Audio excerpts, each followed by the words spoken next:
Assalamualaikum warahmatullahi wabarakatuh. Perkenalkan, nama saya Arif Hidayatullah dari kelas MN Manajemen Universitas Muhammadiyah Tangerang. Di sini saya akan membuat video untuk memenuhi tugas mata kuliah Pasar Uang Pasar Modal dengan dosen pengampu yaitu Bapak Andi Kusumanegara. Jadi di sini saya akan menjelaskan tentang apa itu saham. Mungkin sebagian orang masih awam ya apa itu saham. Kesannya saham itu mainannya orang berduit. Padahal siapapun bisa kok berinvestasi di saham asalkan tahu seluk-beluknya. Memang masih banyak yang bingung tentang pengertian saham dan sejenisnya. Sekilas yang diketahui adalah bahwa saham itu bisa memberi keuntungan yang berlipat dan juga sebaliknya kerugian yang besar. Berinvestasi sebaiknya sudah menjadi bagian dari gaya hidup. Lagi pula banyak kok instrumen investasi yang ada saat ini. Kamu bisa berinvestasi di emas, deposito, dan juga saham. Nah, kali ini yang dibahas adalah berinvestasi di saham. Dalam video ini, pengertian apa itu saham dan cara kerjanya bakal dibahas secara lengkap dan secara sederhana. Sebelum lebih jauh, kenali dulu apa itu saham atau pengertian saham. Di sini saya akan menjelaskannya.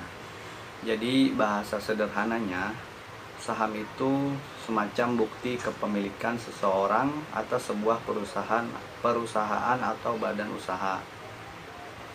Jadi kalau punya saham, kamu berarti menjadi bagian dari pemilik perusahaan tersebut. Inilah kenapa saham itu disebut sebagai surat berharga. Ya, karena menjadi bukti sah kepemilikan seseorang atas sebuah perusahaan.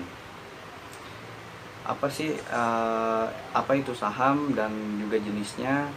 Jadi saham dibagi menjadi dua jenis, yaitu yang pertama ada saham biasa dan atau biasa disebut common stock, dan yang kedua yaitu saham preferen atau preferred stock. Apa itu saham biasa? Jadi saham biasa yaitu surat berharga yang berfungsi sebagai bukti kepemilikan suatu perusahaan. Pemilik saham ini berhak menerima sebagian pendapatan atau yang biasa disebut dividen dari perusahaan serta bersedia menanggung resiko dan kerugian yang diderita perusahaan. Jadi mereka yang memiliki saham perusahaan punya hak ambil terhadap pengelolaan perusahaan. Besaran porsi hak pengelolaan ini tergantung dengan jumlah saham yang dimiliki. Selanjutnya yaitu saham preferen. Saham preferen yaitu surat berharga yang membuktikan pemiliknya memiliki hak lebih dari pemegang saham biasa. Pemegang saham ini berhak didahulukan saat pembagian keuntungan perusahaan atau dividen.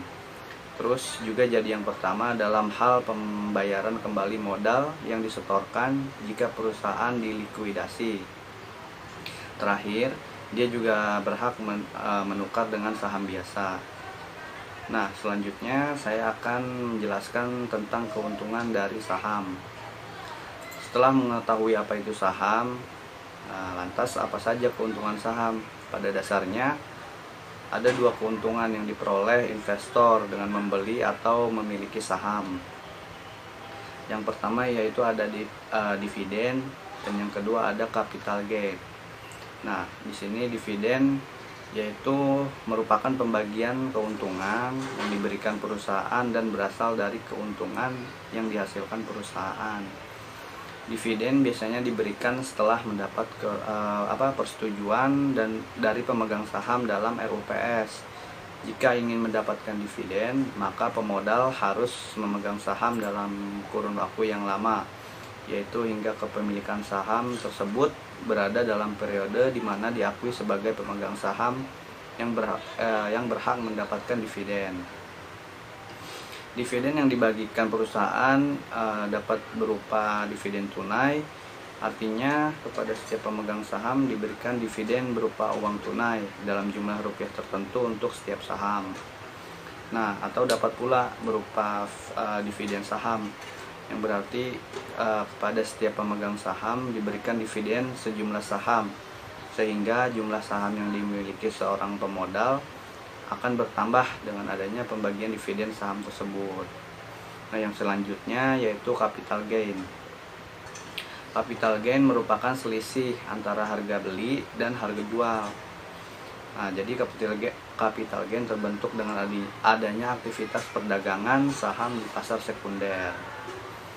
Contohnya kayak gini, misalnya seorang investor membeli saham A dengan harga per saham yaitu 30.000. Kemudian dia menjualnya dengan harga 35.000 per saham.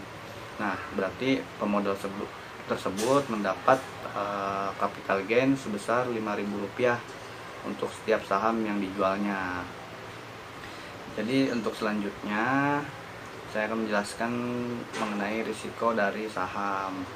Sebagai instrumen investasi, tentu saham juga memiliki risiko yang perlu diwaspadai dan diantisipasi oleh para investor.